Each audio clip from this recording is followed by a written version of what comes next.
प्रिय भक्तों, स्वागत है आपका एक ऐसी दिव्य कथा में जो साहस, भक्ति और शक्ति की अद्भुत मिसाल है। आज हम आरंभ कर रहे हैं हनुमान पुराण का भाग 1, जहां आपको मिलेगा भगवान हनुमान के जन्म से जुड़ी दिव्य गाथाएं, उनकी उत्पत्ति की अद्भुत कथाएं और उन अलौकिक घटनाओं का वर्णन जिन्होंने पूरे ब्रह्मांड को आश्चर्यचकित कर दिया। ये केवल एक कथा नहीं, बल्कि एक आध्यात्मिक यात्रा है जो हमें भक्ति, समर्पण और साहस का सच्चा अर्थ सिखाती है।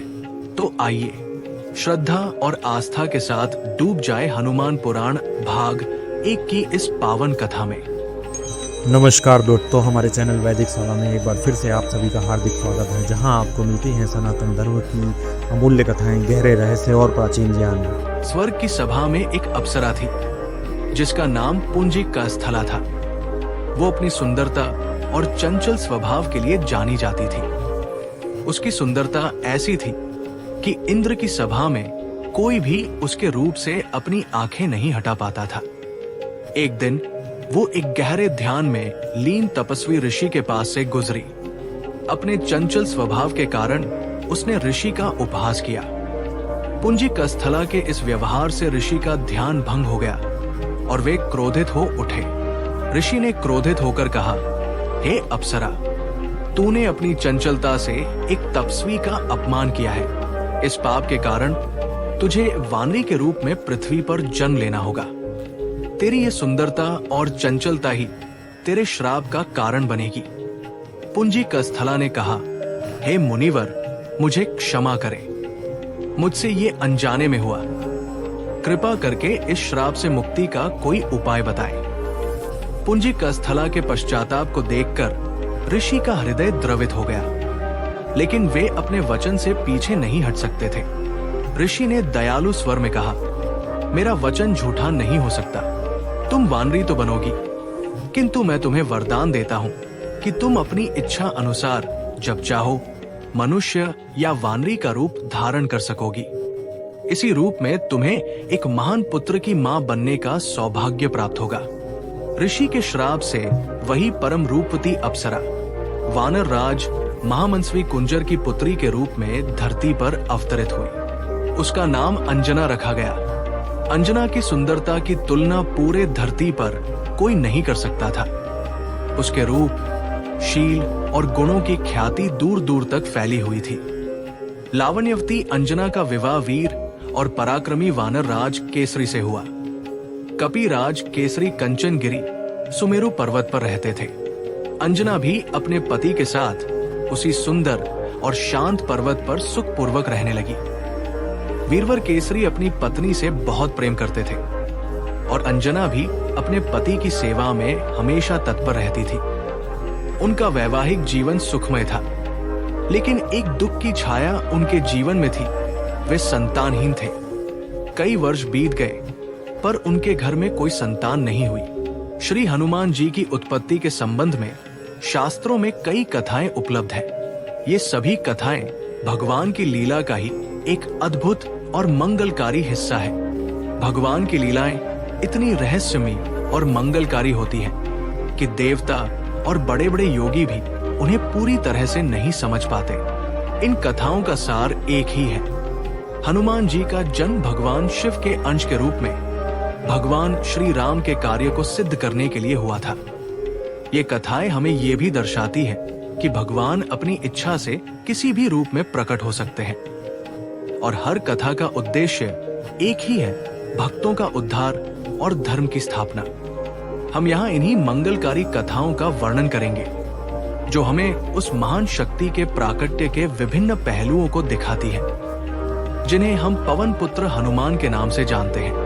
ये कथाएं जब देवताओं और दानवों के बीच अमृत के लिए भीषण युद्ध हुआ, तब दानवों को भ्रमित करने के लिए भगवान विष्णु ने एक अत्यंत मोहक स्त्री का रूप धारण किया, जिसे मोहिनी अवतार कहते हैं। मोहिनी के रूप में उन्होंने दानवों को मोहित किया और देवताओं को अमृत पिलाकर अमर बना दिया।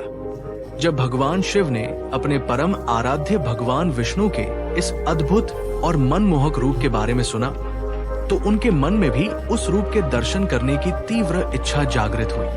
कथावाचक ने कहा, अपनी अर्धांगिनी माता पार्वती के साथ भगवान शंकर क्षीर सागर के तट पर पहुंचे। उन्होंने भक्ति और प्रेम भाव से भगवान विष्णु का स्तवन किया। उनकी पुकार सुनकर भगवान विष्णु अपने मूल रूप में प्रकट हुए। भगवान शंकर ने कहा, हे प्रभु, मैंने सुना है कि आपने अमृत वितरण के समय एक अत्यंत सुंदर स्त्री का रूप धारण किया था। मेरे मन में उस रूप के दर्शन करने की प्रबल इच्छा है। कृपा करके मुझे वो मोहिनी रूप पुनः दिखाएं। भगवान विष्णु ने मुस्कुराते हुए कहा, हे योगेश्वर, आप तो योगी हैं। आपके लिए मेरे इस मायावी रूप का क्या महत्व है? ये तो केवल एक लीला थी। भगवान शंकर ने आग्रहपूर्वक कहा, नहीं प्रभु, भले ही मैं योगी हूं, पर मैं अपने आराध्य के उस मोहक रूप के दर्शन से वंचित नहीं रहना चाहता। ये मेरे लिए एक महत्वपूर्ण लीला है जिसका दर्शन मुझे करना है। भगवान शिव की इस अदम्य इच्छा को देखकर भगवान विष्णु ने मुस्कुराते हुए कहा, तथास्तु, ऐसा ही हो, और वे अंतर्धान हो गए। भगवान शिव अपने आराध्य के मोहिनी रूप के दर्शन के लिए आतुर होकर प्रतीक्षा करने लगे। वातावरण शांत और मनमोहक था। प्रकृति स्वयं अपनी सुंदरता बिखेर रही थी। तभी भोलेनाथ ने कुछ ही दूरी पर लताओं के बीच एक अत्यंत रूपवती स्त्री को देखा। वो अपने हाथों से एक गेंद उछालकर खेल रही थी। उसका सौंदर्य इतना मनमोहक था कि उसे देखकर योगी भोलेनाथ भी अपनी सुध बुध खो बैठे। वे बिना पलक झपकाए मोहिनी को देखते रहे। उनकी सारी तपस्या और एकाग्रता भंग हो गई। तभी एक शीतल हवा का झोंका आया और मोहिनी का वस्त्र उनके शरीर से खिसक गया, जिससे वो लगभग नग्न हो गई। लज्जा से सिकुड़कर मोहिनी लताओं में छिपने का प्रयास करने लगी। ये दृश्य देखकर चिता भस्म धारण करने वाले योगीराज शंकर का धैर्य भी समाप्त हो गया। वे लज्जा त्याग कर उन्मत्त की तरह मोहिनी के पीछे दौड़ पड़े। मोहिनी योगेश्वर शंकर को अपनी ओर आते देख मुस्कुराई और दूर भागने लगी। भगवान शिव, जो अपनी एकाग्रता के लिए जाने जाते थे, आज स्वयं अपनी आराध्य की माया में बंधे हुए थे। उनका हृदय प्रेम और आकर्षण से भर गया था। वे उस मोहिनी रूप के पीछे भाग रहे थे, जिसे देखकर वे स्वयं को रोक नहीं पाए। भूत भावन भगवान शिव, जो योग और वैराग्य की मूर्ति है, आज मोहिनी के पीछे दौड़ रहे थे। मोहिनी लगातार उनसे दूर जा रही थी और भगवान शिव का प्रेम और आकर्षण का वेग बढ़ता जा रहा था। इस प्रेम के वेग में भगवान नीलकंठ को अपनी स्थिति का कोई अनुमान नहीं था। वे वनों, पर्वतों, ऋषियों के आश्रमों और देवलोक में भी मोहिनी के पीछे दौड़ते रहे। दौड़ते दौड़ते भगवान शिव ने मोहिनी का हाथ पकड़ लिया। मोहिनी ने तुरंत अपना हाथ छुड़ाया और फिर से भागने लगी। उनके स्पर्श से उत्तेजित कामारी, काम के शत्रु पूरी तरह से सुध-बुध खो चुके थे। उस समय माता पार्वती, शिवगण, ऋषिगण और सभी देवगण ये अद्भुत और विस्मयकारी दृश्य देखकर आश्चर्यचकित थे। उस समय क्रोधित हुए प्रलयंकर शंकर के रोष की आहुति कौन बनता? सभी जड़वत होकर मौन थे। अंततः योगी राज का वेग शांत हुआ और उन्हें अपनी स्थिति का भान हुआ। उन्होंने हाथ जोड़कर और मस्तक झुकाकर कहा, प्रभु, आपकी माया अगम्य है और उसे पाना संभव नहीं। तभी उनके सामने वनमालाधारी चतुर्भुज प्रभु प्रकट हुए। उन्होंने महादेव की भक्ति और विश्वास की प्रशंसा की और अंतर्धान हो गए। भगवान शंकर का वो वीर्य व्यर्थ नहीं गया। उस वीर्य का भगवान श्री राम के कार्य को सिद्ध करने की दृष्टि से उपयोग करने के लिए भगवान शंकर ने सप्तऋषियों को प्रेरित किया। उन्होंने उस वीर्य को पत्ते पर स्थापित कर लिया और समय आने पर उसे केशरी की पत्नी माता अंजना के कर्ण मार्ग से प्रवेश करा दिया। इसी दिव्य संयोग से हनुमान जी का जन्म हुआ, जो भगवान शिव के ही अंश थे। वर्षों का सुखमय वैवाहिक जीवन बिताने के बाद भी वानर राज केसरी और उनकी प्राण प्रिया अंजना का मन सूना था। उनके घर में कोई किलकारी नहीं गूंजी थी। कोई नन्हा बालक उनके आंगन में नहीं खेला था। संतानहीनता का दुख एक गहरी पीड़ा बनकर उनके हृदय को विचलित कर रहा था। इस दुख से व्याकुल होकर माता अंजना ने एक दिन निश्चय किया कि वे अपने शरीर को कष्ट देकर भी एक योग्य पुत्र को प्राप्त करेंगी। उन्होंने अपने पति की आज्ञा ली और किष्किंधा के उन घने वनों में जाकर अत्यंत कठोर तपस्या आरंभ कर दी। अंजना देवी ने अन्न जल त्याग दिया और केवल ईश्वर के नाम का सहारा लेकर अपनी तपस्या जारी रखी। उनकी तपस्या की अग्नि इतनी तीव्र थी कि उससे पूरा वन प्रकाशमान हो उठा। उनकी तपस्या की कठोरता और निष्ठा देखकर सभी ऋषि मुनि और देवता भी आश्चर्यचकित थे। तभी एक महान तपस्वी महामुनि मतंग, जो अपनी दिव्य दृष्टि से सब कुछ देख रहे थे, उनके पास आए। मुनि मतंग ने शांत स्वर में कहा, हे अंजना देवी, तुम इतनी कठोर तपस्या क्यों कर रही हो? तुम्हारे चेहरे पर एक महान तपस्विनी का तेज है, पर साथ ही एक गहरी वेदना भी दिखाई देती है। माता अंजना ने विनम्रता और करुणा से भरे स्वर में कहा, हे मुनीश्वर, मेरा विवाह वानर केसरी से हुआ है और हम बहुत समय से एक दूसरे के साथ सुखपूर्वक रह रहे हैं, पर हमारा ये सुख अधूरा है। अब तक मुझे कोई संतान नहीं हुई है। मेरा हृदय इस कमी से बहुत व्याकुल है। मैंने किष्किंधा में कई व्रत उपवास किए, कई तीर्थों की यात्रा की, पर कोई फल नहीं मिला। अब फिर से मैंने पुत्र प्राप्ति के लिए ये कठोर तपस्या शुरू की है। आप तो सर्वज्ञ हैं, कृपा करके मुझे एक यशस्वी पुत्र प्राप्त करने का कोई उपाय बताएं, ताकि मेरे जीवन का ये खालीपन दूर हो सके। माता अंजना के दुख भरे शब्दों को सुनकर तपोधन महामुनि मतंग का हृदय करुणा से भर गया। उन्होंने अपनी दिव्य दृष्टि से भूत, भविष्य और वर्तमान का अवलोकन किया। वे समझ गए कि माता अंजना का भाग्य कितना महान है और उनके गर्भ से एक ऐसे पुत्र का जन्म होना है जो स्वयं भगवान शिव का अंश होगा और भविष्य में भगवान श्री राम की सेवा करेगा।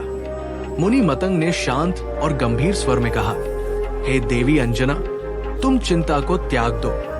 तुम्हारे भाग्य में एक ऐसा पुत्र लिखा है जिसके पराक्रम और कीर्ति से तीनों लोग गूंज उठेंगे। मैं तुम्हें उस तप का उपाय बताता हूँ जो तुम्हें तुम्हारे मनोरथ की सिद्धि तक ले जाएगा। तुम वृषभांचल पर्वत पर जाओ, जो साक्षात भगवान वेंकटेश्वर का निवास स्थान है। वहां जाकर तुम श्रद्धा और भक्ति पूर्वक उनके चरणों में प्रणाम करना। मुनि मतंग ने आगे कहा, उस पर्वत के पास ही आकाश गंगा नामक एक अत्यंत पवित्र तीर्थ है। तुम उस तीर्थ में स्नान करना और उसका शुद्ध पावन जल ग्रहण करना। उसके बाद तुम एकाग्रचित्त होकर उसी तीर्थ के तट पर पवन देव की कठोर तपस्या करना। तुम्हारी निष्ठा और पवित्रता से प्रसन्न होकर पवन देव तुम्हें एक ऐसा वरदान देंगे जिससे तुम्हें एक पुत्र की प्राप्ति होगी।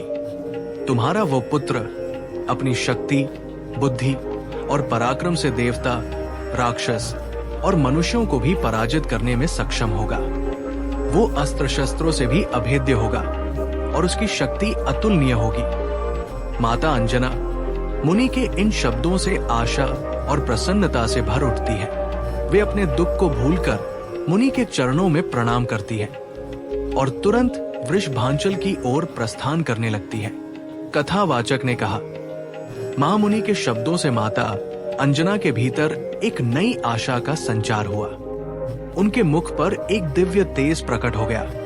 उन्होंने मुनि के चरणों में बार बार प्रणाम किया और कृतज्ञता पूर्वक आशीर्वाद लिया। फिर वे बिना कोई समय गवाए उस महान वरदान को पाने के लिए वृषभांचल की यात्रा पर निकल पड़ी।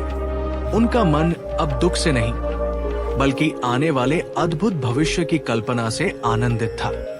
माता अंजना अत्यंत श्रद्धा, विश्वास और धैर्य के साथ तपस्या करती रही। उन्होंने जल और वायु पर ही जीवन यापन किया, अपने शरीर की कोई परवाह नहीं की। उनकी तपस्या की पवित्रता और कठोरता से तीनों लोक हिल उठे। चैत्र मास की पूर्णिमा तिथि को उनके कठोर तप से प्रसन्न होकर स्वयं वायुदेव प्रकट हुए। उनका तेज ऐसा था मानो हजारों सूर्य एक साथ उदय हो गए हों। वायुदेव ने प्रेम और प्रसन्नता भरे स्वर में कहा, हे देवी, मैं तुम्हारी तपस्या और भक्ति से अत्यंत प्रसन्न हूं। तुम्हारा संकल्प और धैर्य अद्भुत है। तुम इच्छित वर मांगो, मैं उसे अवश्य पूरा करूंगा।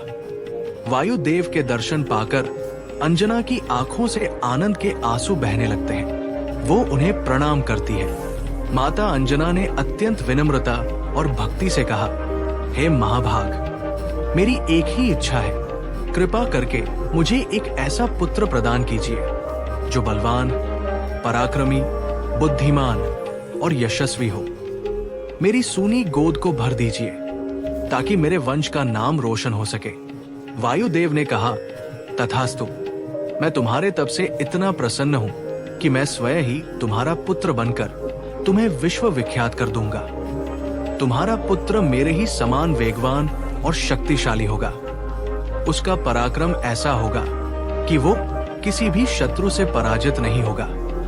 वायुदेव के इस अद्भुत वरदान से माता अंजना की प्रसन्नता की कोई सीमा न रही। ये समाचार पाकर वानर राज केसरी भी अत्यंत आनंदित हुए।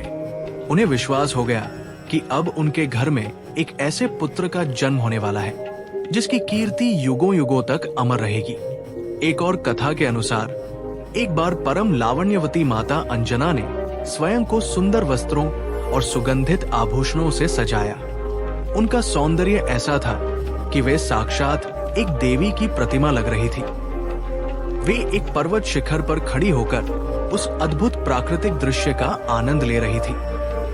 शीतल मंद हवा उनके मन को शांति दे रही थी। उसी समय उनके हृदय में एक तीव्र इच्छा जागी। माता अंजना ने मन ही मन सोचा, कितना अच्छा होता यदि मेरा एक सुयोग्य और वीर पुत्र होता जो मेरे वंश का नाम रोशन करता। जैसे ही उन्होंने ये विचार किया, अचानक वायु का एक अत्यंत तीव्र झोंका आया। वो झोंका इतना शक्तिशाली था कि माता अंजना का वस्त्र उनके शरीर से खिसक गया। उन्हें लगा मानो कोई अदृश्य शक्ति उन्हें छू रही हो।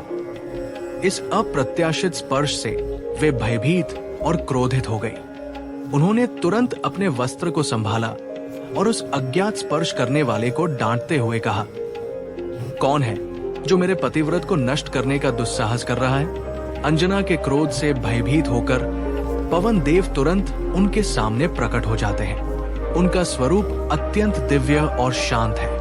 पवन देव ने कहा, हे कल्याणी, तुम्हें भयभीत होने की कोई आवश्यकता नहीं है। मैं तुम्हारे पतिव्रत को नष्ट नहीं कर रहा हूं। मेरा स्पर्श तो केवल एक वरदान था। मैंने अव्यक्त रूप से तुम्हारा आलिंगन करके अपने मानसिक संकल्प द्वारा तुम्हें एक पुत्र प्रदान किया है। पवन देव ने आगे कहा, तुम्हारा ये पुत्र बल, पराक्रम और बुद्धि से संपन्न होगा। वो महान धैर्यवान, महातेजस्वी और महाबली होगा। उसकी छलांग लगाने की शक्ति मेरे ही समान होगी और उसका वेग इतना तीव्र होगा कि उसे कोई रोक नहीं पाएगा। कथावाचक ने कहा, पवन देव के ये वचन सुनकर माता अंजना का क्रोध तुरंत शांत हो गया और उनका मन प्रसन्नता से भर उठा। उन्होंने पवन देव को क्षमा किया और अपने भविष्य के वीर पुत्र की कल्पना में खो गई। इसी घटना के बाद माता अंजना गर्भवती हुई और इस अद्भुत समाचार से वानर राज केसरी की प्रसन्नता की कोई सीमा न रही। अयोध्या के महान नरेश राजा दशरथ अपनी तीनों रानियों कौशल्या, कैकेयी और सुमित्रा के साथ अत्यंत सुखपूर्वक राज कर रहे थे। पर उनके जीवन में एक गहरा दुख था। उन्हें कोई संतान नहीं थी। अधिक आयु हो जाने पर भी जब संतान प्राप्ति की कोई आशा नहीं बची तो राजा का मन बहुत विचलित रहने लगा। कथावाचक ने कहा, अपने कुल के गुरु महर्षि वशिष्ठ जी की आज्ञा पर राजा दशरथ ने संतान प्राप्ति के लिए एक विशेष यज्ञ करने का निश्चय किया। इस यज्ञ को पुत्रेष्टि यज्ञ कहते हैं। उन्होंने अत्यंत श्रद्धा पूर्वक महर्षि व्यासरंग को इस यज्ञ का आचार्य नियुक्त किया। यज्ञ की विधियां आरंभ हुई और ऋषि ने भक्ति और नियमों के अनुसार अग्नि में आहुतियां देना शुरू किया।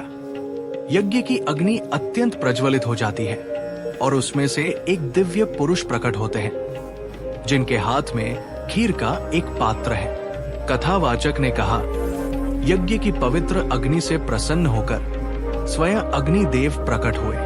उनके हाथ में एक सुनहरा पात्र था जिसमें खीर पायस थी। अग्निदेव ने शांत और दिव्य स्वर में कहा, हे राजा दशरथ, तुम्हारी तपस्या और भक्ति से मैं अत्यंत प्रसन्न हूं। तुम्हारा यज्ञ सफल हुआ है। इस खीर को तुम अपनी तीनों रानियों में यथाक्रम बांट दो। इस खीर के प्रभाव से तुम्हें ऐसे पुत्र प्राप्त होंगे जो तुम्हारे कुल की कीर्ति को अनंत काल तक बढ़ाएंगे। अग्निदेव इतना कहकर अंतर्धान हो जाते हैं।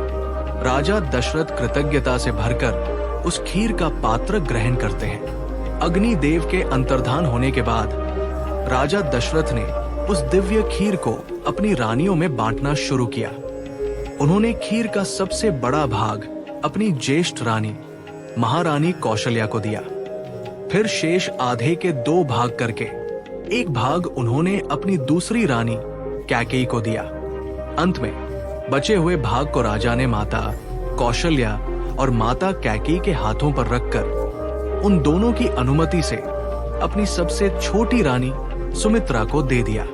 माता कैकेयी हाथ में खीर लिए कुछ सोच रही थी कि अचानक आकाश से एक चील झपट कर आई और अपनी चोंच में खीर को ले गई।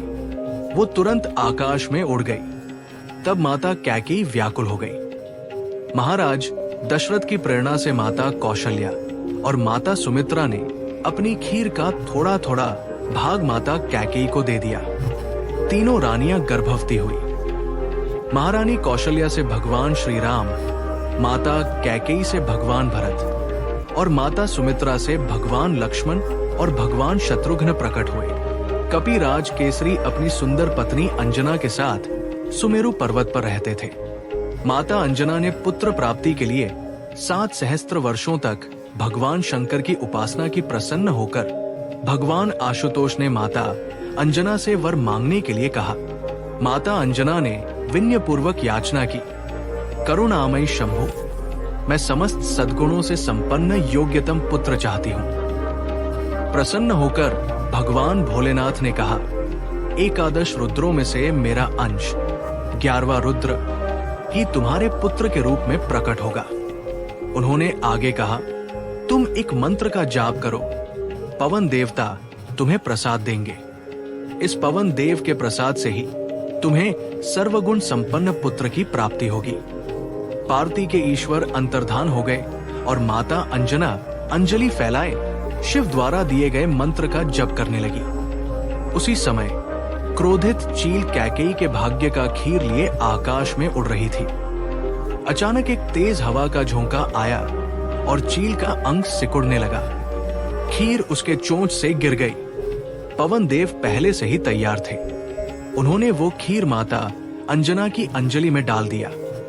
भगवान शंकर पहले ही बता चुके थे, इसलिए माता अंजना ने तुरंत पवन के प्रसाद रूपी खीर को अत्यंत आदरपूर्वक ग्रहण कर लिया और वे गर्भवती हो गई। वो शुभ घड़ी आ ही गई थी। चैत्र शुक्ल पूर्णिमा मंगलवार की वो पवित्र वेला जब भगवान शिव का 11वां रुद्रावतार धरती पर प्रकट होने वाला था। भगवान शिव ने अपने परम आराध्य भगवान श्री राम की अवतार लीला में सहायता करने के लिए अपने अंश 11वें रुद्र के रूप में इस शुभ तिथि और शुभ मुहूर्त में माता अंजना के गर्भ से पवन पुत्र महावीर हनुमान के रूप में धरती पर अवतरित हुए। कथावाचक ने कहा, यह कोई सामान्य जन्म नहीं था। ये एक ऐसा क्षण था जब धरती पर एक ऐसे अद्वितीय योद्धा और भक्त का जन्म हुआ जिसकी भक्ति, बल और बुद्धि का कोई सानी नहीं था। उनका अवतरण न केवल अंजना और केसरी के लिए बल्कि संपूर्ण ब्रह्मांड के लिए एक महान घटना थी। उनके जन्म के साथ ही रामकाज को सिद्ध करने के लिए एक परम शक्तिशाली सहायक का प्राकट्य हुआ। हालांकि कुछ भक्त उनका प्राकट्य चैत्र शुक्ल एकादशी को मघा नक्षत्र में, कुछ कार्तिक कृष्ण चतुर्दशी को और कुछ कार्तिक की पूर्णिमा को मानते हैं, पर भावुक भक्तों के लिए अपने आराध्य की सभी पुण्यमी तिथियां श्रेष्ठ हैं। मुख्य बात यह है कि भगवान शिव ने स्वयं अपनी इच्छा से श्री राम के कार्य को सफल बनाने के लिए अंजना के पुत्र के रूप में धरती पर जन्म लिया। बोलिए सियावर रामचंद्र की जय, पवन सुत हनुमान की जय, जय सियाराम, जय जय सियाराम। भगवान शिव के 11वें रुद्रावतार के धरती पर कदम रखने के समय प्रकृति पूरी तरह से रमणीय हो गई थी। दिशाएं प्रसन्न थी, सूर्य देव की किरणें सुगंधित और शीतल थी।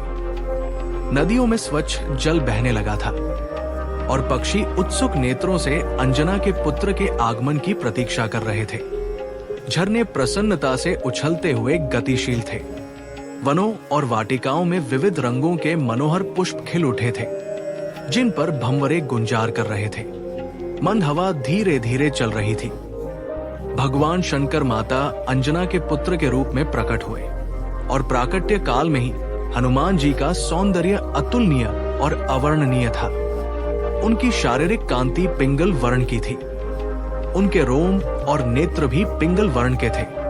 हनुमान जी बिजली की चमक जैसे अतुलनीय स्वर्ण निर्मित मनोहर कुंडल धारण किए हुए ही माता अंजना के गर्भ से अवतरित हुए। उनके मस्तक पर मणि जटित टोपी शोभा दे रही थी और उन्होंने कौपीन और काश का वस्त्र पहना था। उनके चौड़े वक्ष पर यज्ञोपवीत शोभा दे रहा था। हाथ में वज्र था और कमर पर मूंज की मेखला सुशोभित थी। अपने पुत्र का अलौकिक रूप सौंदर्य देखते ही माता अंजना आनंद से भर गई। भाग्यवती धरती पर हनुमान जी के कदम रखते ही माता अंजना और कपिराज केसरी के आनंद की कोई सीमा नहीं रही। हर और हर्ष और उल्लास की लहरें दौड़ पड़ी। देवगण, ऋषिगण, कपिगण, पर्वत, झरने, नदियां, समुद्र, पशु पक्षी और जड़ चेतन सभी पुलकित हो उठे। हर तरफ हर्ष और आनंद का साम्राज्य व्याप्त हो गया था। माता अंजना अपने प्यारे पुत्र हनुमान जी का लालन पालन बड़े मनोयोग से करती थी। कपिराज केसरी भी उन्हें बहुत प्यार करते थे। जब हनुमान जी खुशी से किलकारी मारते तो माता अंजना और केसरी आनंद से मग्न हो जाते। भगवान हनुमान की बाल क्रीड़ाएं बहुत आकर्षक और अद्भुत थी। एक बार कपिराज केसरी कहीं बाहर गए हुए थे और माता अंजना भी बालक को पालने में लिटाकर जंगल में फल लेने चली गई। बालक हनुमान जी को भूख लगी। माता की अनुपस्थिति में वे हाथ पैर उछाल उछाल कर रोने लगे। अचानक उनकी दृष्टि पूर्व दिशा के क्षितिज पर गई। सूर्य उदय हो रहा था। उन्होंने सूर्य के लाल बिंब को एक लाल फल समझा। तेज और पराक्रम के लिए अवस्था की आवश्यकता नहीं होती। हनुमान जी के रूप में तो माता अंजना की गोद में प्रत्यक्ष प्रलयकारी शंकर 11वें रुद्र क्रीड़ा कर रहे थे। वायुदेव ने पहले ही उन्हें उड़ने की शक्ति प्रदान कर दी थी। हनुमान जी उछले और वायु वेग से आकाश में उड़ने लगे। हनुमान जी को इस प्रकार तेज गति से उड़ते देखकर देवता, दानव और सभी लोग आश्चर्यचकित होकर कहने लगे कि वायुपुत्र के वेग के समान वेग तो स्वयं वायु, गरुड़ और मन में भी नहीं होता। वायुदेव ने अपने पुत्र को सूर्य देव की ओर जाते देखा तो उन्हें चिंता हुई कि कहीं उनका बच्चा सूर्य की तेज किरणों से झुलस न जाए। इस कारण वे बर्फ के समान शीतल होकर उनके साथ चलने लगे। सूर्य देव ने अलौकिक बालक को अपनी ओर आते देखा तो उन्हें समझते देर नहीं लगी कि ये पवन पुत्र अपने पिता के वेग से उनकी ओर आ रहे हैं और स्वयं पवन देव भी उनकी रक्षा के लिए साथ चल रहे हैं। सूर्य देव ने इसे अपना सौभाग्य समझा कि भगवान चंद्रमौली ही हनुमान जी के रूप में उन्हें कृतार्थ करने के लिए आ रहे हैं। सूर्य की अग्नि जैसी किरणें शीतल हो गई। हनुमान जी सूर्य के रथ पर पहुंचकर उनके साथ खेलने लगे। संयोग से उस दिन अमावस्या की तिथि थी। अमावस्या के दिन राहु सूर्य को ग्रसने आता है। ये उसका नियत कर्म है। राहु अपने नियत कर्म के अनुसार सूर्य देव को ग्रसने के लिए आया। उसने सूर्य के रथ पर बैठे उस तेजस्वी बालक को देखा, पर उसकी परवाह किए बिना वो आगे बढ़ा। राहु को देखकर हनुमान जी को भूख की याद आई। कथावाचक ने कहा, हनुमान जी ने उस काले राहु को एक सुंदर और स्वादिष्ट लाल फल समझकर उसे पकड़ लिया। उनकी वज्र जैसी मुट्ठी में दबकर राहु छटटाने लगा। वो किसी प्रकार अपने प्राण बचाकर भागा और सीधे स्वर्ग लोक में देवराज इंद्र के पास पहुंचा। राहु ने रोते हुए कहा, ऐ सुरेश्वर, आपने मेरी भूख शांत करने के लिए सूर्य और चंद्र को मेरे अधीन किया था, पर आज आपने ये अधिकार किसी और को क्यों दे दिया? आज पर्व के समय मैं सूर्य को ग्रसने गया था, लेकिन वहां पहले से मौजूद एक दूसरे राहु ने मुझे कसकर पकड़ लिया। मैं किसी तरह अपनी जान बचाकर यहाँ आया हूँ। नेत्रों में आंसू भरे राहु की वाणी सुनकर इंद्र चिंतित हो उठे। वे अपने सिंहासन से उठे और ऐरावत हाथी पर बैठकर घटना स्थल की ओर चल पड़े। राहु उनके आगे आगे चल रहा था। इंद्र मन ही मन सोच रहे थे कि उनके समीप ऐसा कौन आ गया जिसके भय से राहु को जान बचाकर भागना पड़ा। उधर राहु बड़े वेग से सूर्य की ओर दौड़ा। उसे देखते ही हनुमान जी को फिर से भूख की याद आई। वे राहु को एक सुंदर और स्वादिष्ट खाद्य समझकर उस पर टूट पड़े। राहु चिल्लाता है और इंद्र की ओर भागता है। हनुमान जी ऐरावत को देखते हैं, जो एक विशाल श्वेत हाथी है। राहु को बचते देखकर हनुमान जी ने इंद्र के ऐरावत हाथी को देखा। उस समय हनुमान जी का रूप जलती हुई अग्नि की तरह प्रकाशित और भयानक लग रहा था। उन्होंने ऐरावत को भी एक सुंदर और बड़ा फल समझा और उस पर झपटे। जब देवराज इंद्र ने उस तेजस्वी और क्रोधी बालक को अपने ऐरावत हाथी पर झपटते देखा तो वे भयभीत हो उठे। उन्हें लगा कि ये बालक न जाने कौन है और कहीं उनके ऐरावत को कोई हानि न पहुंचा दे। अपनी रक्षा और अपने वाहन की रक्षा के लिए इंद्र को अपने सबसे शक्तिशाली अस्त्र वज्र का स्मरण हुआ। उन्होंने बिना कुछ सोचे समझे आवेश में आकर उस बालक हनुमान पर वज्र से प्रहार कर दिया। कथावाचक ने कहा, वो वज्र जो देवताओं के सबसे शक्तिशाली अस्त्रों में से एक था, सीधे हनुमान जी की ठोड़ी, जिसे हनु भी कहते हैं, पर लगा। वज्र का प्रहार इतना प्रचंड था कि बाल हनुमान छटटाते हुए एक पर्वत शिखर पर गिर पड़े और मूर्छित हो गए। कथावाचक ने कहा, अपने प्यारे पुत्र को इंद्र के वज्र के आघात से छटटाते और मूर्छित होते देखकर वायुदेव अत्यंत क्रोधित हो उठे। उन्होंने अपने पुत्र को गोद में लिया और एक पर्वत की गुफा में चले गए। उस क्रोध में उन्होंने अपनी गति को पूरी तरह से रोक दिया। जैसे ही वायु का प्रवाह रुका, तीनों लोकों के समस्त प्राणियों में प्राणों का संचार भी रुक गया। कथावाचक ने कहा, वायु के रुक जाने से जीव जंतु, मनुष्य और देवता सभी सूखे लकड़ी की तरह निस्तेज हो गए। उनके अंग प्रत्यंगों में दर्द होने लगा और सारे धर्म कर्म रुक गए। ये देखकर भयभीत इंद्र, देवता, गंधर्व, असुर और नाग सभी अपनी जान बचाने के लिए सृष्टि के रचयिता भगवान ब्रह्मा जी के पास दौड़े। वायु के रुक जाने से तीनों लोकों में हाहाकार मच गया। सभी जीव जंतु, मनुष्य और देवता प्राण संकट में थे। इस भयावह स्थिति को देखकर सभी देवता, ऋषि और यक्ष सृष्टि के रचयिता भगवान ब्रह्मा जी के पास दौड़े। ब्रह्मा जी उनकी पुकार सुनकर उन्हें लेकर उस पर्वत की गुफा में पहुंचे, जहां पवन देव अपने प्रिय पुत्र को वज्र के आघात से मूर्छित अवस्था में गोद में लेकर बैठे थे। ब्रह्मा जी ने मूर्छित हनुमान जी के शरीर की दिव्य कांति देखी, जो सूर्य, अग्नि और सोने के समान चमक रही थी, तो वे चकित रह गए। अपने सामने सृष्टि के रचयिता को देखकर पवन देव पुत्र को गोद में लिए ही खड़े हो गए। उस समय भी हनुमान जी के कानों में अलौकिक कुंडल हिल रहे थे। उनके मस्तक पर मुकुट, गले में हार और दिव्य अंगों पर सोने के आभूषण सुशोभित थे। पवन देवता ब्रह्मा जी के चरणों में गिर पड़े। ब्रह्मा जी ने अपने हाथों से अत्यंत स्नेहपूर्वक पवन देव को उठाया और उनके पुत्र के अंगों पर अपना हाथ फेरने लगे। ब्रह्मा जी का स्पर्श मिलते ही पवन पुत्र हनुमान जी की मूर्छा दूर हो गई और वे उठकर बैठ गए।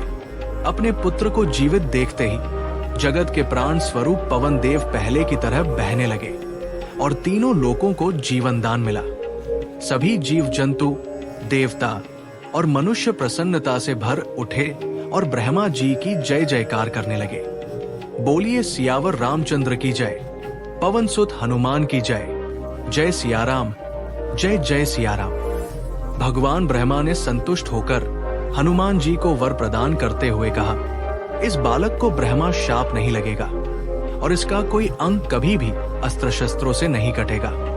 फिर उन्होंने देवताओं से कहा, देवताओं, ये असाधारण बालक भविष्य में आप लोगों का बड़ा हित करेगा, इसलिए आप लोग इसे वर प्रदान करें।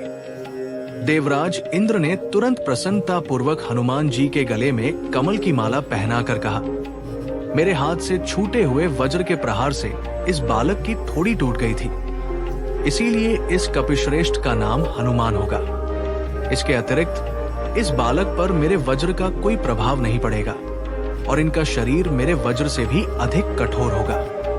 वहां उपस्थित सूर्य देव ने कहा, मैं इसे अपने तेज का सिवा भाग प्रदान करता हूं। साथ ही मैं इसे समय पर शिक्षा देकर शास्त्रों और ब्रह्म ज्ञान में भी पारंगत कर दूंगा। ये अद्वितीय विद्वान और वक्ता होगा। वरुण देव ने कहा, ये बालक मेरे पाश और जल से सदा सुरक्षित रहेगा। यमदेव बोले, ये निरोग और मेरे दंड से सदा अभेद्य रहेगा। पिंगल वर्ण के यक्षराज कुबेर ने कहा, युद्ध में इसे कभी विषाद नहीं होगा। ये मेरी गदा से सुरक्षित रहेगा और मेरे यक्षों से भी कभी पराजित नहीं होगा। भगवान शंकर ने वर प्रदान किया, ये मुझसे और मेरे आयुधों से सदा अभेद्य रहेगा। भगवान विश्वकर्मा बोले, ये बालक मेरे द्वारा निर्मित सभी दिव्य अस्त्रों और शस्त्रों से सदा सुरक्षित रहकर दीर्घायु होगा। इस प्रकार देवताओं के अमूल्य वरदान दे देने पर ब्रह्मा जी ने अत्यंत प्रसन्न होकर कहा, ये दीर्घायु महात्मा तथा सभी प्रकार के ब्राह्मण दंडों से अभेद्य होगा। प्रसन्न ब्रह्मा जी ने पवन देव से कहा, मारुति, तुम्हारा ये पुत्र शत्रुओं के लिए भयंकर और मित्रों के लिए अभय दान देने वाला होगा। इसे युद्ध में कोई पराजित नहीं कर सकेगा। ये इच्छानुसार रूप धारण कर जहां चाहे वहां जा सकेगा। इसकी गति अप्रतिहत होगी। ये अत्यंत यशस्वी होगा और अत्यंत अद्भुत एवं रोमांचकारी कार्य करेगा। इस प्रकार वर प्रदान कर ब्रह्मा आदि देवगण और ऋषिगण अपने अपने स्थान के लिए प्रस्थान कर गए। बोलिए सियावर रामचंद्र की जय, पवन सुत हनुमान की जय, जय सियाराम, जय जय सियाराम। देवताओं द्वारा दिए गए वरदानों से संपन्न होने के कारण हनुमान जी बड़े ही चंचल और नटखट थे। एक तो वे प्रलयकारी भगवान शंकर के अवतार थे, दूसरे कपि बालक और ऊपर से देवताओं द्वारा दिए गए अमूल्य वरदान।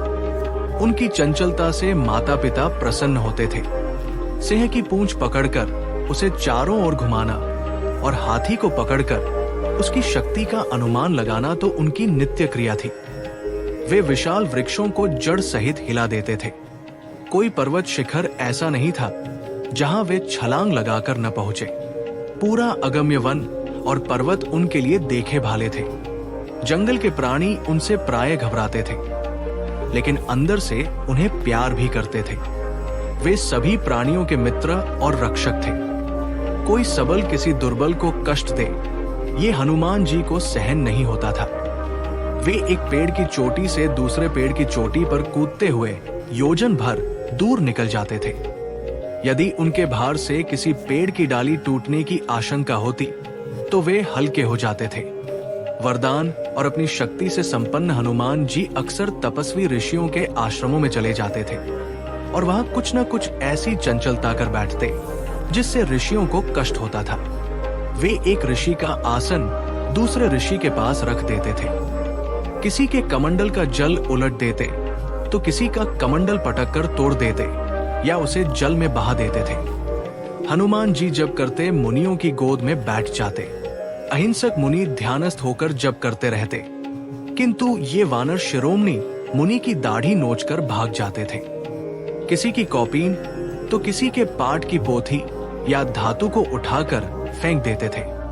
ये महाबली पवन कुमार महात्माओं के यज्ञ के पात्रों को भी नष्ट कर देते थे। ब्रह्मा आदि देवताओं द्वारा दिए गए वरदान से परिचित होने के कारण ऋषिगण विवश होकर चुप रह जाते थे, पर उन्हें बड़ा कष्ट होता था। धीरे धीरे हनुमान जी की आयु अध्ययन के योग्य हो गई, फिर भी उनकी चंचलता बनी रही। माता पिता भी बड़े चिंतित थे। उन्होंने अपने प्यारे लाल को अनेक प्रकार से समझाया और कई प्रकार के प्रयत्न किए, किंतु हनुमान जी की चंचलता में कोई कमी नहीं आई। अंततः माता अंजना और वानर राज केसरी ऋषियों के पास पहुंचे। उन्होंने ऋषियों से विनम्रता पूर्वक निवेदन किया, तपोधनो, हमें ये बालक बहुत दिनों के बाद कठोर तप के प्रभाव से प्राप्त हुआ है। आप लोग इस पर कृपा करें और ऐसी कृपा करें जिससे ये विद्या प्राप्त कर ले। आपकी करुणा से ही इसके स्वभाव में परिवर्तन संभव है। आप दीनहीन हम पर दया करें। देवताओं द्वारा दिए गए वरदानों से संपन्न होने के कारण हनुमान जी बड़े ही चंचल और नटखट थे। वे प्रलयकारी भगवान शंकर के अवतार थे, फिर भी अपनी बाल सुलभ शरारतों से बाज नहीं आते थे। उनकी इस असीमित शक्ति और चंचलता से ऋषिगण बहुत परेशान थे। वे अक्सर ऋषियों के आश्रमों में चले जाते थे और वहां कुछ न कुछ ऐसी चंचलता कर बैठते जिससे तपस्वियों को कष्ट होता था।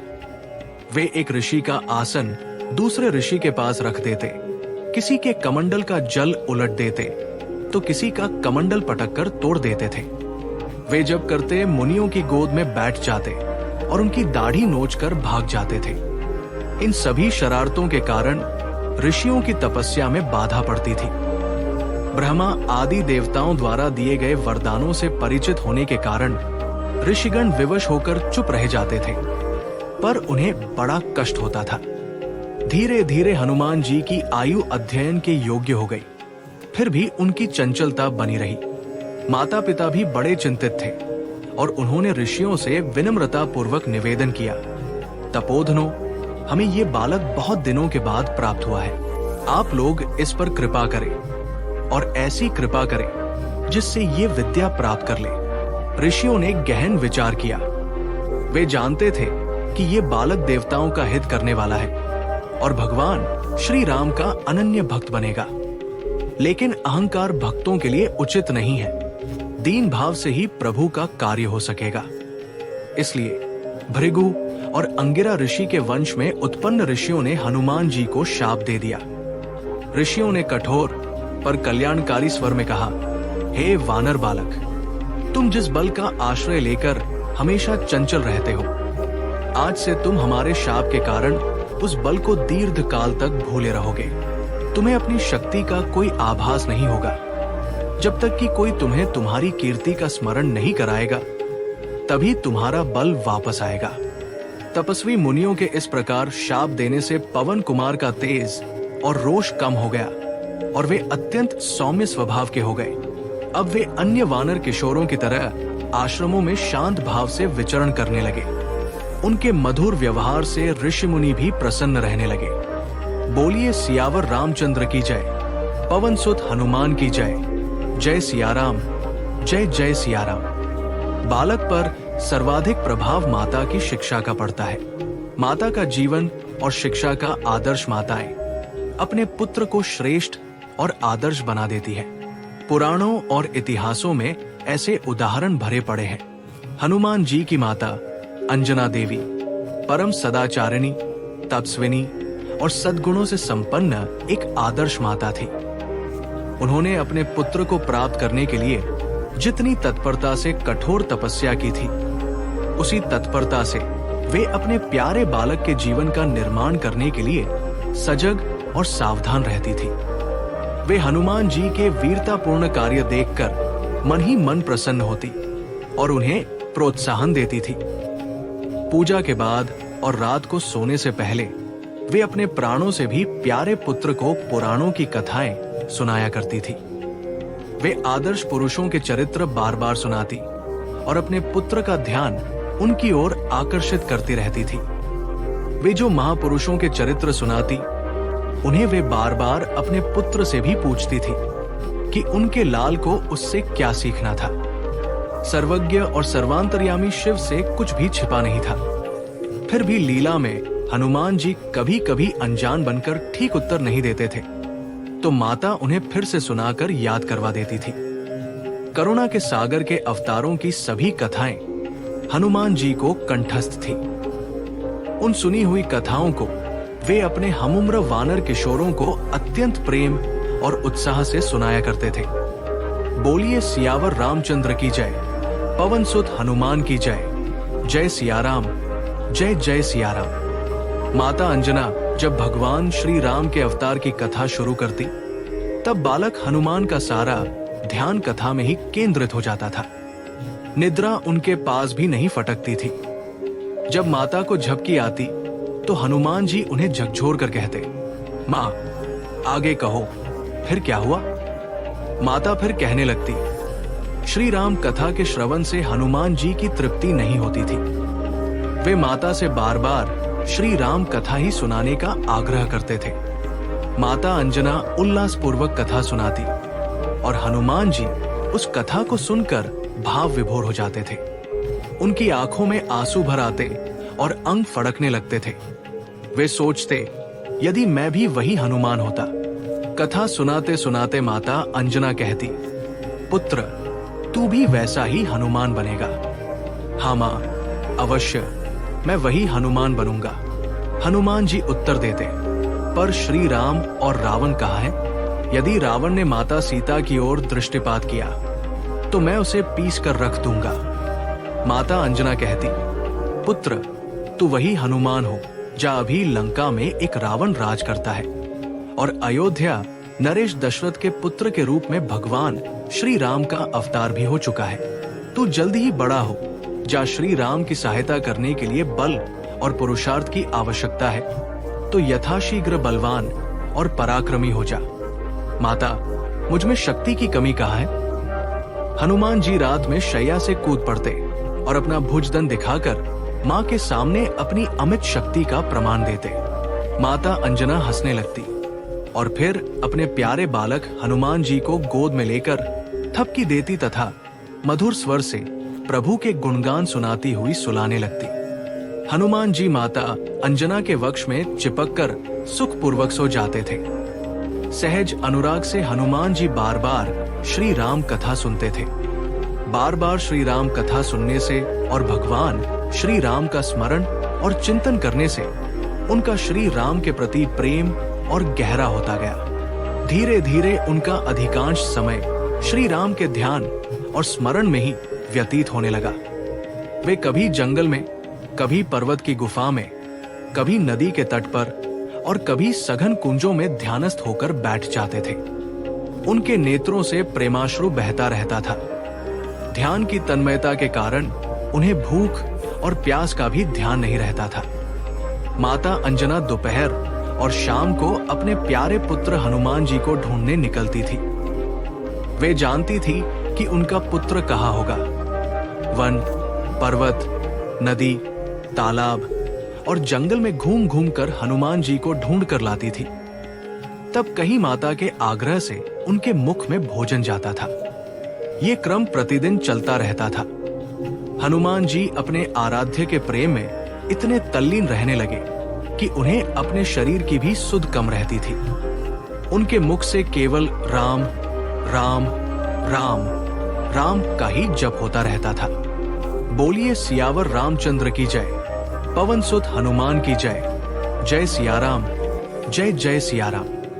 सूर्य देव से शिक्षा प्राप्ति के लिए माता अंजना अपने पुत्र की मानसिक स्थिति देखकर कभी कभी उदास हो जाती थी और वानर राज केसरी भी प्राय चिंतित रहते थे।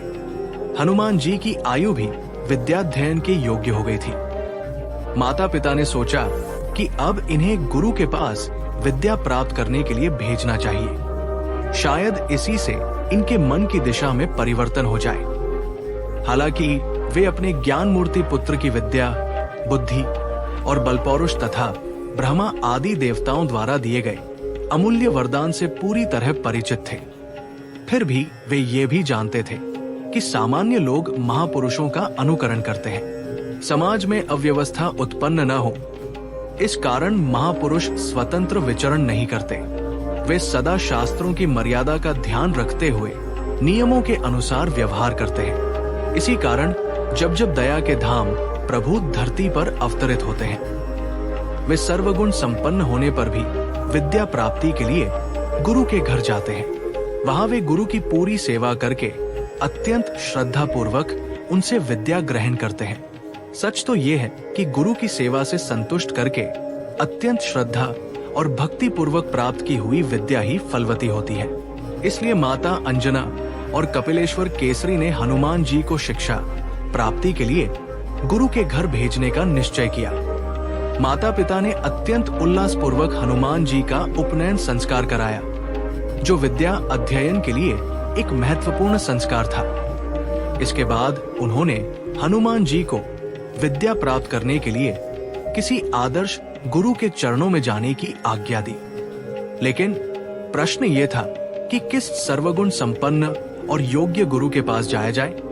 माता अंजना ने अत्यंत स्नेह और विश्वास से भरे स्वर में कहा, पुत्र, सभी शास्त्रों के ज्ञाता और समस्त लोकों के साक्षी भगवान सूर्य देव हैं। वे तुम्हें समय पर वेद का अध्ययन कराने का आश्वासन भी दे चुके हैं। इसलिए तुम उन्हीं के पास जाकर श्रद्धा भक्ति पूर्वक शिक्षा ग्रहण करो। हनुमान जी कुछ देर के लिए रुकते हैं, मानो उन्हें सूर्य देव तक की दूरी का अनुमान हो। माता अंजना उनकी इस भाव भंगिमा को देखकर मुस्कुराती है। माता अंजना ने कहा, अरे पुत्र, तेरे लिए सूर्य देव कितनी दूर है? तेरी शक्ति की कोई सीमा नहीं है। ये तो वही सूर्य देव है जिन्हें तू अरुण फल समझकर बचपन में उछलकर निगलने चला गया था। तू तो सूर्य देव के साथ खेल चुका है। तेरे भय से राहु प्राण लेकर इंद्र के पास भाग गया था और तेरे भय से इंद्र भी सहम गए थे। ऐसा कोई कार्य नहीं है जो तू ना कर सके। तेरे लिए कुछ भी असंभव नहीं है। तू जा और भगवान सविता से सभी ज्ञान प्राप्त कर। तेरा कल्याण निश्चित है। माता पिता के इन शब्दों और आशीर्वाद से हनुमान जी में एक नया आत्मविश्वास आ जाता है। अपनी माता पिता की आज्ञा और आशीर्वाद पाकर हनुमान जी ने बिना एक पल भी सोचे आकाश में एक तीव्र छलांग लगाई और सीधे भगवान सूर्य के रथ के पास पहुंचे। उन्होंने सूर्य देव को प्रणाम किया और अत्यंत नम्र वाणी में अपनी इच्छा प्रकट की। हनुमान जी ने अत्यंत विनम्रता से कहा, हे प्रभु, मेरा यज्ञोपवीत संस्कार हो चुका है और मेरी माता ने मुझे सभी शास्त्रों का ज्ञान प्राप्त करने के लिए आपके चरणों में भेजा है। आप तीनों लोकों के साक्षी और समस्त ज्ञान के भंडार हैं। आप कृपा करके मुझे ज्ञान प्रदान करें और मुझे अपना शिष्य स्वीकार करें। सूर्य देव हनुमान जी की विनम्रता और तेज को देखकर मुस्कुराते हैं, लेकिन एक समस्या बताते हैं। सूर्य देव ने कहा, पुत्र, तुम्हारी भक्ति और ज्ञान की प्यास देखकर मैं प्रसन्न हूं, लेकिन मेरी स्थिति बड़ी विचित्र है। मुझे दिन रात अपने रथ पर सवार होकर ब्रह्मांड का चक्कर लगाना पड़ता है। मैं एक पल के लिए भी रुक नहीं सकता और न ही रथ से उतरना मेरे लिए संभव है। ऐसी दशा में मैं तुम्हें शास्त्रों का अध्ययन कैसे कराऊं? हनुमान जी ने एक पल भी नहीं सोचा और तुरंत सूर्य देव को एक समाधान दिया। हनुमान जी ने विनम्रता से कहा, हे गुरुदेव, रथ के वेग से मेरे अध्ययन में कोई बाधा नहीं पड़ेगी। आपको किसी भी प्रकार की असुविधा नहीं होगी। मैं आपके सामने बैठ जाऊंगा और आपके रथ के वेग के साथ ही आगे बढ़ता रहूंगा। आप मुझे केवल ज्ञान प्रदान करते रहें। हनुमान जी की इस अद्भुत युक्ति और दृढ़ निश्चय को देखकर सूर्य देव अत्यंत प्रसन्न हो गए। उन्होंने हनुमान जी को अपना शिष्य स्वीकार किया और उन्हें समस्त वेदों, उपनिषदों, शास्त्रों, व्याकरण और ज्ञान विज्ञान का अध्ययन कराया। इस प्रकार हनुमान जी ने सूर्य देव को अपना गुरु बनाया और उनके साथ रथ पर चलते हुए समस्त ज्ञान को प्राप्त किया। बोलिए सियावर रामचंद्र की जय, पवन सुत हनुमान की जय। जय सिया राम, जय जय सिया राम। प्रिय भक्तों, आज हमने सुनी उस महाबली, पराक्रमी और परम भक्त पवन पुत्र हनुमान की अविश्वसनीय जनगाथा। ये केवल कथा नहीं, बल्कि भक्ति, साहस और समर्पण का सजीव उदाहरण है, जो हमें सिखाता है कि प्रभु की सच्ची सेवा और निष्ठा से हर बाधा पार की जा सकती है। हनुमान जी का हर नाम, हर कथा हमारे जीवन में शक्ति और आशा का संचार करती है। आने वाले भागों में हम हनुमान जी की और भी अद्भुत लीलाओं, उनके अद्वितीय पराक्रम और प्रभु श्री राम के प्रति उनकी असीम भक्ति का वर्णन करेंगे। यदि आपको ये पावन कथा अच्छी लगी हो तो चैनल को सब्सक्राइब करें, वीडियो को लाइक और शेयर करें और कमेंट में जय बजरंगबली लिखकर हनुमान जी के चरणों में अपनी श्रद्धा अर्पित करें। बोलिए सियावर रामचंद्र की जय, पवन सुत हनुमान की जय। जय श्री राम, जय हनुमान।